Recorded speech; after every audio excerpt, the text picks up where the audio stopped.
You're listening to the Snob OS podcast, the podcast for Apple snobs.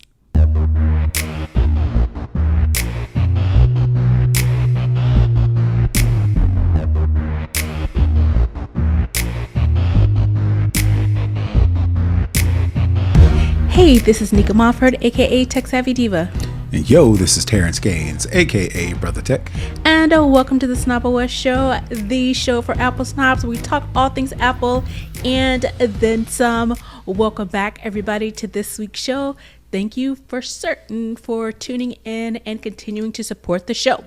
On this week's show, we are going to talk about a new feature that's going to help you wake up better.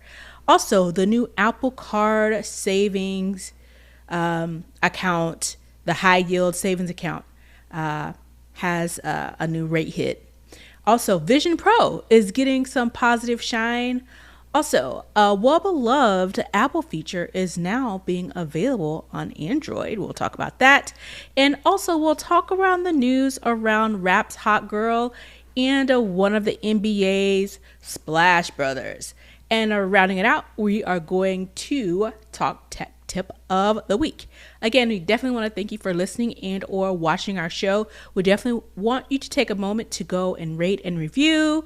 You can do that on Apple Podcasts, Spotify, and YouTube. Also, you can head on over to our patreon.com/snobOScast to find out how you can watch the show live and get exclusive content. With that, we're going to go ahead and jump into this week's show. We're going to kick it off with a lowdown where we talk all things Apple. First up, iOS 26.4 has a new feature that apparently people have been missing. If you ever slept with your Apple Watch on while you sleep, I know I do, and when it's time to wake up, you get kind of like the haptic tap on your watch to wake you up. And apparently people were saying, hey, that's not enough to wake me up in the morning. It's helpful if you have other people in the room or you have kids. But if you need to get up and you're a heavy sleeper, the taps aren't really working for people. So a small but apparently useful update that has been tucked inside 26.4 has solved that problem that is quite frustrating with people who are using the Apple Watch to track their sleep rating or use the sleep apnea or just kind of like to have it on for heart rates, all those types of things. And so what we're talking about is by default, when an Apple Watch is worn while you're sleeping, the iPhone alarm automatically routes to the watch only, triggering a haptic tap vibration rather than an audible sound.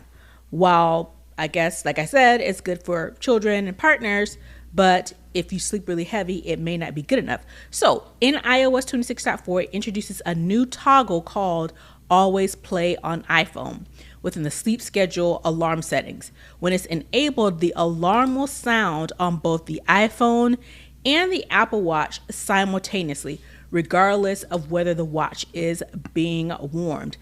Again, the setting is disabled by default and it's only available for the sleep schedule alarms, not your one-offs that you kind of have in the list. And it can be found by editing your sleep schedule either in the clock app or in the health app on iPhone. Have you noticed this? When I saw this, I was like, doesn't my watch always go off?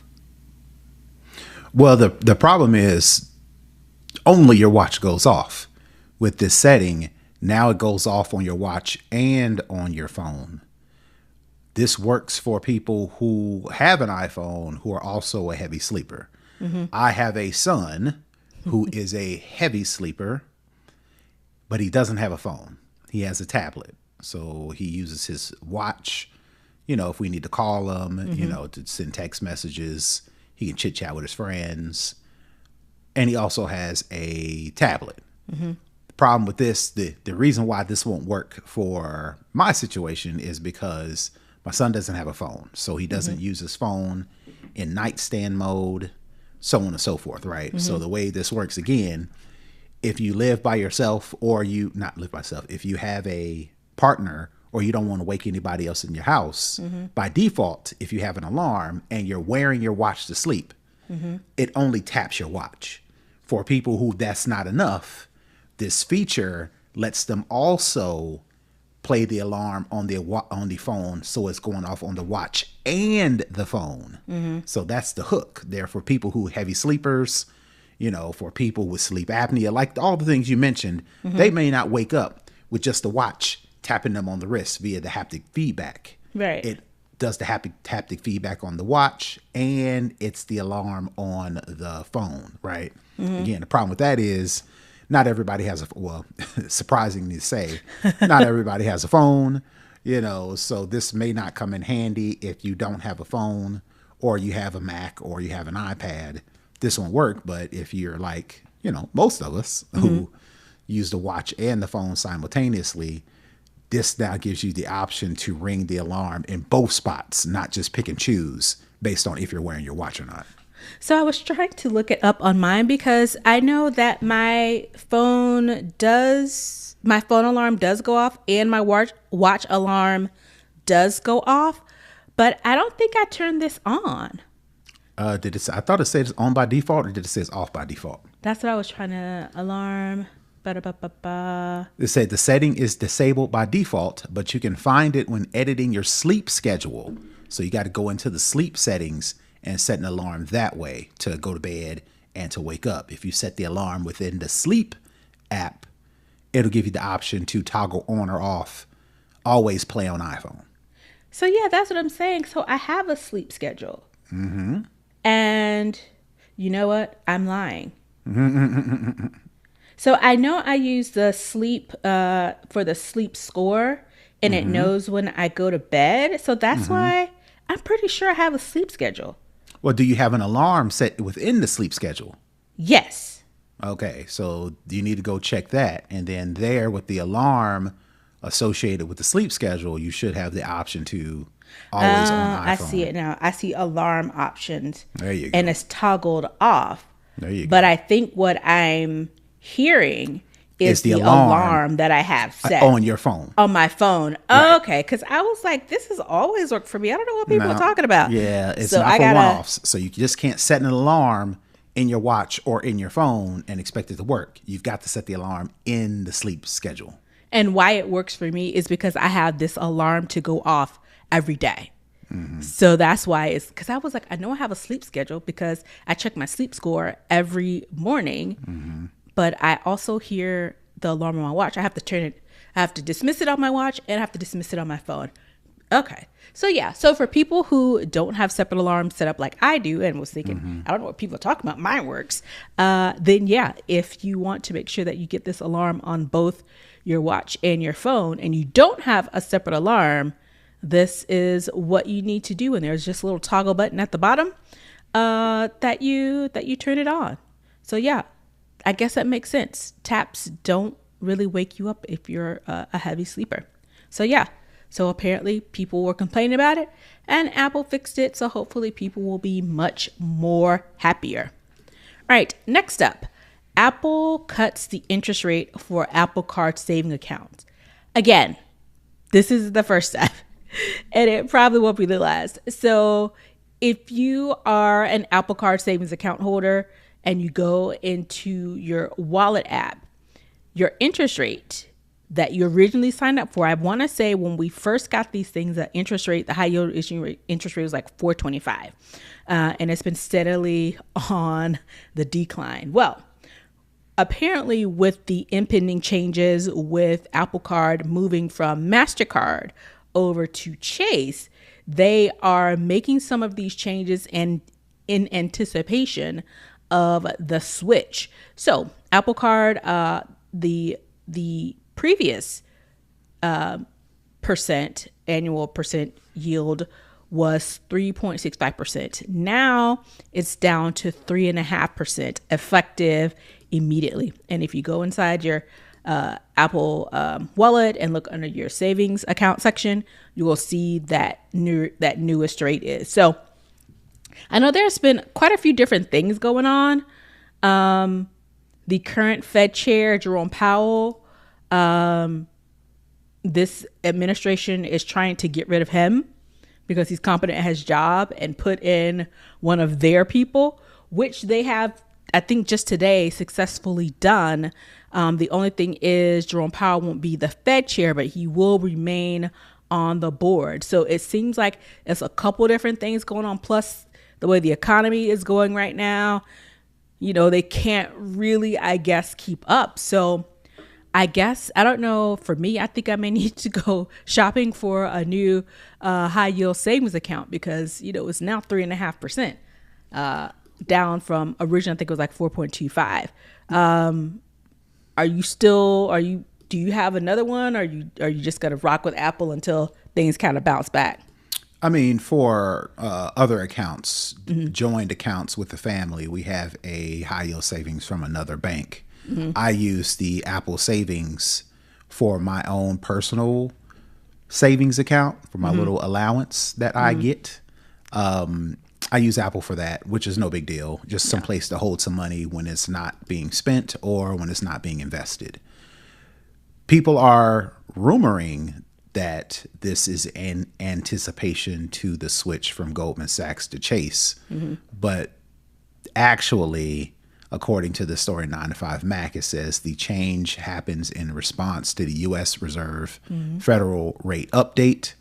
It just economic trends. So even though we are keenly focused on Apple savings because we are Apple users, I'm pretty sure other users with other banks are probably seeing the same rate cuts. Yeah, we just notice it because it's tech related and it's Apple related. So anytime it moves just a little bit, we're like, they send you a notification. Right. We're like, hey, what's going on? But I'm pretty sure as it relates to the economic trends, you know, all the stuff going on with the economy right now. Yeah. They are probably cutting rates across the board. So this is par for the course. Yeah. It's really, like I said, with everything that's going on in this economy, I don't know if you saw, it's one of the big four consulting firms. I can't remember which one it is. I don't want to say the name and get it wrong, but they are now planning to take certain benefits that were once sacrosanct. I think they said that they were going to take away like PTO time. Like that's not a part of a benefit package. That's actually just something extra. So, you know, this kind of falls in line with that, with people trying to find ways to cut money. And unfortunately, it's going to be at the expense of the consumer. All the more reason for us to stop spending money as consumers, because the companies are trying to find ways to cut costs. So follow what the banks are doing, follow what big tech is doing. If they are trying to cut costs and save money where they can, you should be doing the same thing. Don't let these companies bleed you dry while they're pocketing money off to the side. So take this as an indication of what you should be doing with your money. When companies are spending money all crazy, you should be spending money all crazy. Yeah. When they saving money and they cutting back, you should be cutting back. Especially since it was officially declared that the tariffs were unconstitutional. And now all these companies are going to get hundreds of millions of dollars back.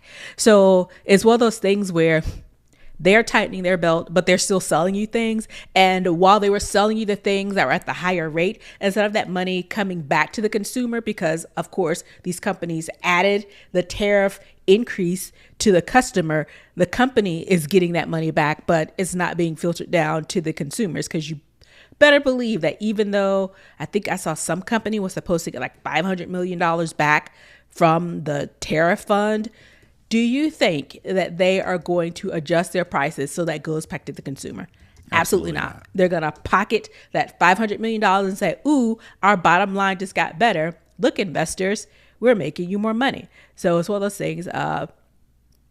Be aware of what's going on around you, because it definitely affects the little people, which as consumers, we are the little people. You better start paying attention to the economy. Yep. Because it's coming hard and not in a good way. All right.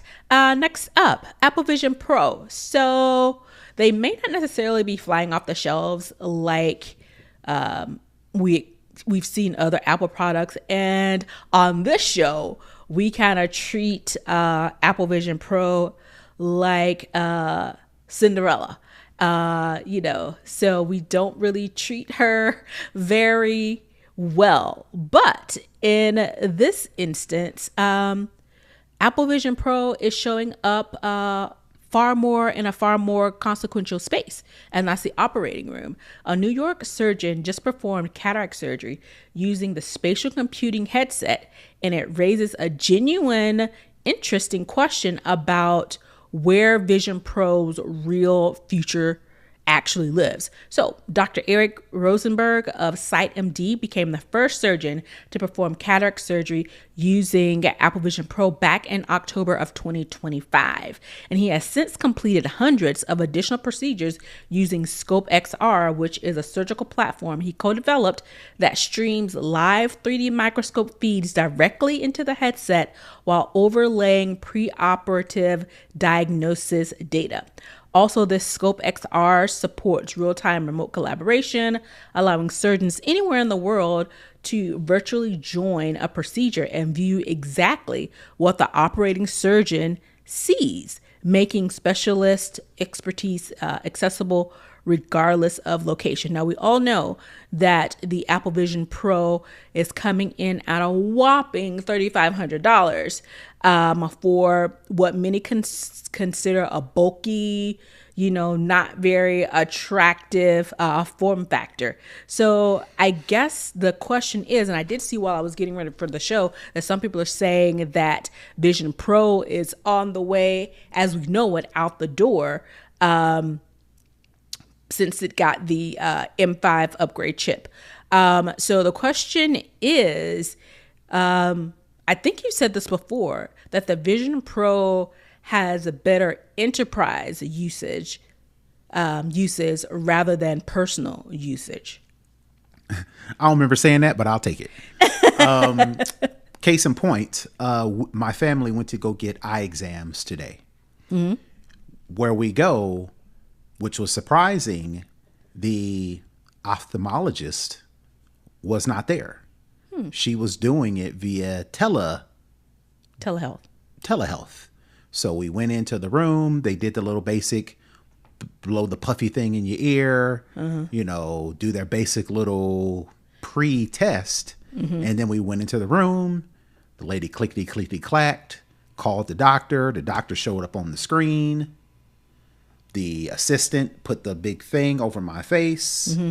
And on the wall was the doctor controlling the little things that change the lenses to have you look at the screen. Which is this better? Is this one better? Is it one or is it two? Exactly. Yeah. That's exactly what she did, right? I could see this to where instead of using the machine and having a screen on the wall, I put on the Vision Pro, and the Vision Pro does all the little tests on the inside of the screen. And the doctor is in my ears via headphones or AirPods saying, is this better or this better? And she is controlling the thing. And on the Vision Pro is doing the different things, the magnifying and whatever the case may be. So the doctor could then prescribe a prescription, right? So I could see that as a good use for Vision Pro in health in the enterprise, that maybe if a family has a Vision Pro, we don't have to leave the house. We can put on the Vision Pro goggles. We can call the doc. The doc could do the things, write out the subscription, mail it to my house. And then if I want to, I can go get frames and glasses or whatever the case may be. But you can get frames and glasses now online too. And they have AI set up where you can try them on. You can see what it looks like. You can do that all in the Vision Pro headset. You can click the different ones, use the keyboard, however the little finger gestures, and swipe the different glasses and do all of it. Never left the house, right? So that could be good for people who, are commuting or disabilities, all those type of things. But again, you got to invest the money into doing that. So we'll see. And healthcare, is a big business. But again, how quick are they to adopt this type of technology? They're starting to do it with the telehealth. Yeah. And the doctor remotely sitting in her house. I can tell because she got janky stuff behind her. She's clearly at her house on a computer doing the controls, and the thing is changing the lenses. So, we're getting there. It's just maybe they'll use the Vision Pro. Maybe they won't. Maybe Apple or some other company will make something cheaper, more utilitarian. And then, we may not have to leave our house to go to the eye doctor. Yeah, I know there have been rumors that there is going to be a cheaper version of the Vision Pro, but I don't know, because the AR glasses that are supposed to compete with the Meta Ray-Bans are supposed to be coming out. So it'll be interesting to see if they keep the Vision Pro as is and sell it to enterprise outfits, whether it be medical, whether it be film, or whether it be education, whether it be a myriad of things, and they maybe do a cheaper version that is more consumer friendly, or if they completely say we're going to pivot from the full kind of goggle thing. But these instances, seeing things like this is like, yes, this is good. If you are a surgeon, likely an ophthalmologist, you can afford $3,500 Vision Pros. You could put them as a business write-off because you're using them in your business. So I can see it on the business end.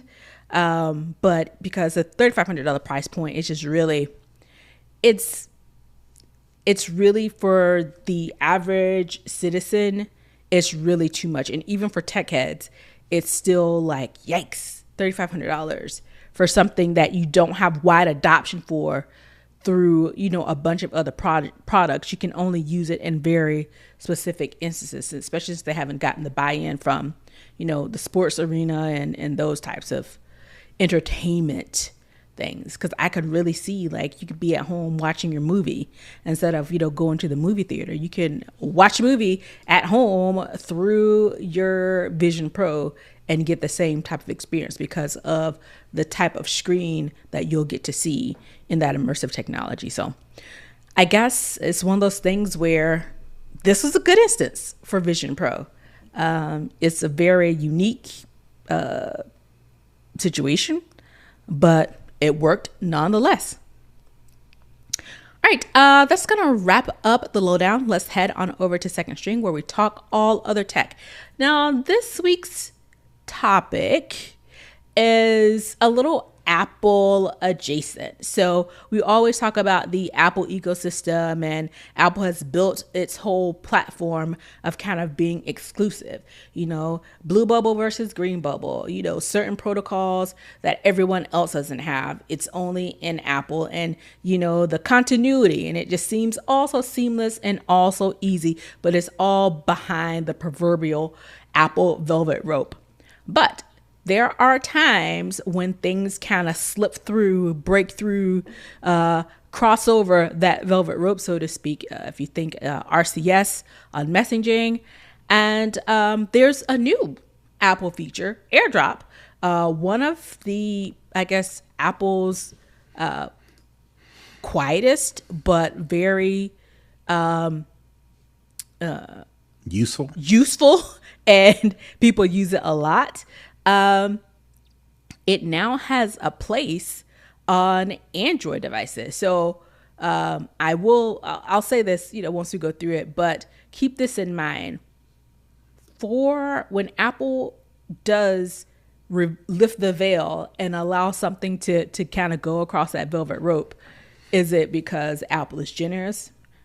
We can pretty much say no to that. But is it generous? Is it generosity? Is it strategy? Or is it something else? So what's happening is AirDrop, like I said, is specifically for Apple, but now they've expanded to Android devices via Google's Quick Share. So it started with the Pixel 10, then the Samsung Galaxy, and most recently it's launched on Oppo and Vivo devices. Similar to how Apple, for MagSafe, they started to, let other people use that as well.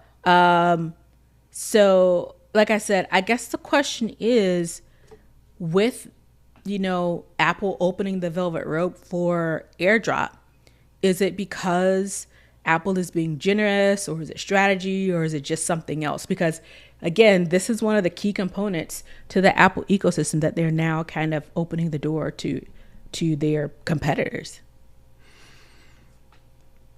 I see this as being generous. I don't see, or I'm not smart enough to see a benefit, a backdoor benefit that Apple gets from sharing AirDrop with Android devices. The kicker is it's not available for all Android devices. Right. It seems like the top dog Android devices from Google, from Samsung, from Oppo, and Vivo, I've never heard of them. Yeah. But the high-end phones are the only one that's getting this AirDrop over quick share compatibility. So it's not necessarily AirDrop on Android, AirDrop for iPhone, and quick share for Android are compatible. They're talking. Right. So if somebody wants to share something with me as an iPhone user and they have one of these compatible Android devices, all I have to do on my phone is turn on AirDrop for everyone. Mm-hmm. Once it does that, then the person with the Android or vice versa will see my iPhone, or I'll see their specific Android device and be able to share files. It's just similar to RCS. Mm-hmm. It's just a feature that phones, regardless, in my opinion, phones, regardless of your device, regardless of the ecosystem, that's like basic connectivity that we should be able to share. Because AirDrop, again, I'm not an Apple systems engineer. It's just a combination of Wi-Fi and Bluetooth, and they just packaged it up and call it AirDrop. We've been able to, prior to AirDrop, you've been able to, I remember doing it on a BlackBerry, being able to share files over Bluetooth. Bluetooth, yep. Right. So you add Bluetooth, you add cellular, you add Wi-Fi together, create AirDrop. Android, Galaxy, Pixels, all these other ones have cellular, they have Wi-Fi, they have Bluetooth, they call it quick share.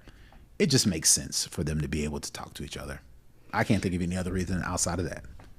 So it's one of those things where I guess with the level of software innovation and services innovation that Apple is doing, to me, it's like they can let go, quote unquote, some of the more previous Apple-centric features. They can say, well, you know what, we'll share this. We'll allow that integration. And, again, maybe it is generosity. Maybe it's one of those things where Apple users have had this exclusively for so long. We can now open it up because we have these other things coming down the pipeline. So, Apple users won't feel like, oh, you're encroaching on the Apple tech by allowing Android. So, and maybe they're doing it because I'll be honest, if I try to show somebody how to use AirDrop, it's like a 5-10 minute thing. When I try to hold my phone up to somebody else's phone, they're like, what are you doing?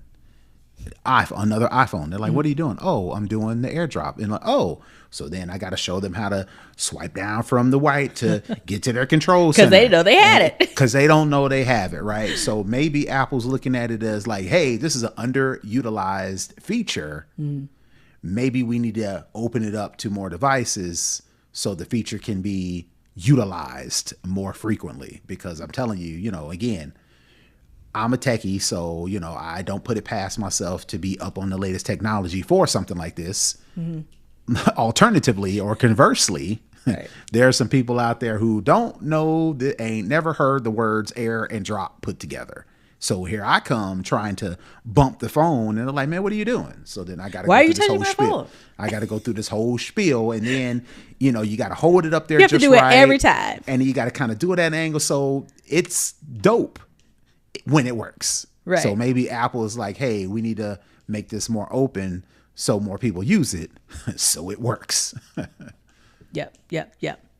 So yeah, I think that is it for second string. Let's head on into for the culture, where we talk about what's going on around us. There has been a lot going on this week. I mean, a lot. We got just today, the Voting Rights Act was gutted. You got some people from England coming over here to have a state visit with this administration. We're still, talking about all of the women who were, it was like over the course of like 2 weeks, it was so many women who were being harmed and unalived by their partners. Just been a lot. Well, the latest thing that has the people talking is Megan Thee Stallion made a post on her Instagram that said, I think it was earlier this week, that said, cheating had me around your whole family playing house, got, quote, cold feet, holding you down through all of your horrible, all caps, mood swings and treatments towards me during your basketball season. Now you don't know if you can be, quote, monogamous. B word, I need a real break after this one by y'all. So if you don't know, Megan Thee Stallion's a very popular rapper and a whole bunch of other things. Has been dating Klay Thomas, most well known from the Golden State Warrior. What'd I say? Thomas Thompson, Klay Thompson. Let me get his name right. Famously known from basketball when he was on the Golden State Warriors. He's now on the Dallas Mavericks. He went there to play with Luka Doncic, and we know that Luka left and went to LA. And, he's 36, had some pretty serious injuries, and is kind of on the downswing of his career. In any event, they've been dating. It's been very public, with his family. And that's the problem. So continue. Ben, with his family, going to games, his family coming to her shows, buying a house together, naming a boat after her, doing golf things, doing all the things that people do on social media when you make your relationship super public. So there's a lot of discourse that goes around this, and I saw a post talking about future faking, and future faking is a real thing. I was like, I've never heard of this thing. When I saw it in the notes, I'm like, we're gonna talk about Future. Is he faking something? But then you said future fake. I'm like, oh, okay. Well, I never heard of that. So it's a term for a manipulation tactic. It involves a partner making false, grandiose promises about a shared or long-term future, marriage, trips, moving in, etc., to secure your trust, affection, or compliance in the present with no intention of fulfilling them. This is often used by narcissists to keep you emotionally hooked. So in our notes, the question is this future faking, or is it a change of heart? And, that's kind of, I guess, the onset. But to me, the bigger issue that has come out of this, whether you're on Megan's side, which I am, or whether you're on Klay Thompson's side, it's the vitriol and the hate and just like some of the discourse around this, breaking up. Particularly, of course, the women are positive and, we need to, even though some are not, but for the most part, it's like, she lost her family, her parents. She was the only child. Her mom was the only child or something like that. And she doesn't really have a lot of family. And he ingratiated her and her family, calling her Mrs. Thompson and all these things. And then you have on the opposite side, the incels come out, the misogynists come out. I think it was Mace on his podcast says that it's not that big of a deal that he cheated on her because he's light skinned with good hair. And so, they're doing memes of like the people she's dated in the last few years, kind of standing in line to have like sex. It's just like it's really misogynistic. And again, piggybacking off of, all of the women who have been harmed in the last couple of weeks, just kind of piling onto that. A lot of people see it as, oh, it's just a public relationship that ended.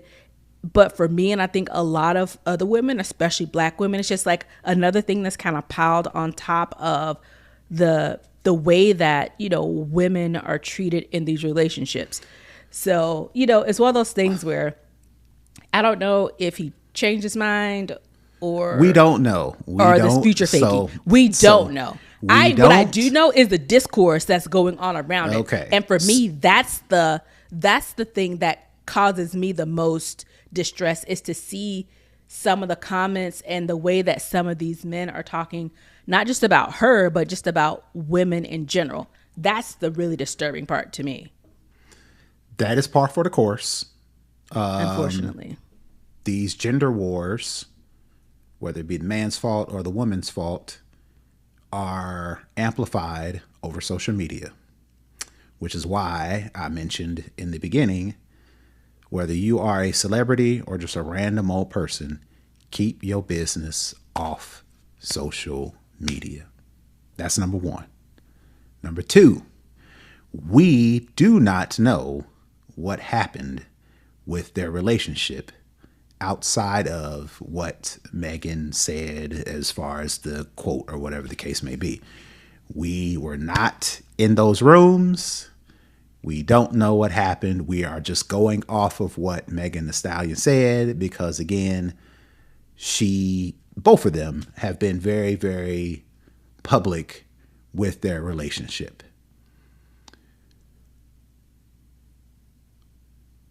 Celebrities and superstars are always going to have magnifying glasses on them. Mm-hmm. So it would behoove any celebrity or just regular person, like I mentioned,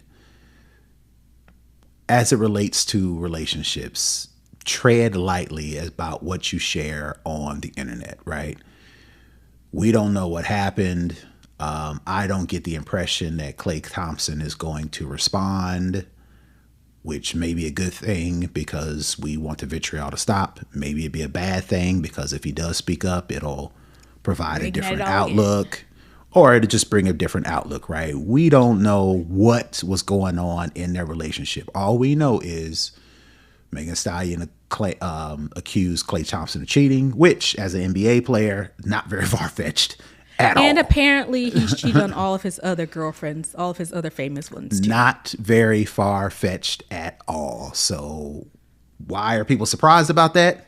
I don't know. I think they're surprised because he's supposed to be the goody two-shoes. We don't know this dude. We don't know this dude. I'm saying what the appearance is, and people were saying when they first started dating, oh, she's a hoe or she's not good enough for him. And I think that plays into it. It was like, she's not good enough for him because he's a goody-goody. He's too good for her. And then it kind of comes out like he cheated on all his other famous girlfriends and, all of these. It's just really, again, like you said, we don't know what was going on in their relationship. What I hate is the amount of hate and online harm that's being targeted towards her. Now, stuff is being said to him, but it's not on the level of vitriol. It's more on the funny things. I think somebody was saying that he looks like the PBS icon. And then the PBS people were like, now why we in it? Those types of things. So the things that are coming towards him aren't as harmful. We don't know. It doesn't appear to be as harmful, but we do know from her the stuff that happened with Tory Lanez and all that kind of stuff. That was like, it's one of those things where social media harm is a real thing. You may think it's just because your Twitter fingers and you're typing, it doesn't mean anything. But when you're getting millions and millions of impressions and being tagged and being posted, people making fake videos. I think somebody made like a deep fake porn video of her or something Probably. before. And so my thing is the level of vitriol that's coming from this. And it seems like on the male side of things, there aren't people really saying, y'all need to chill, y'all need to stop. This is going too far. And it just seems like it's just adding to an already harmful situation. And then when you look at these, regular, people, I mean, celebrities and other people are chiming in as well. But, it just makes me think that is this how normal people are? Is this how they really think? Is this how they really think about women? Are they doing and saying these same things to people in their real lives? Again, it's just so much on top of already so much going on. And it's been going on now for days. I think it's finally starting to slow down, but it's still a lot of discourse. I just wish people would the internet chill. Brings out the worst in people, regardless of the couple, regardless of the situation, regardless of the facts, regardless of the truth. That's what's going to happen. We know this. Yeah. Megan Thee Stallion knows this. Klay Thompson knows this. All these celebrities know this.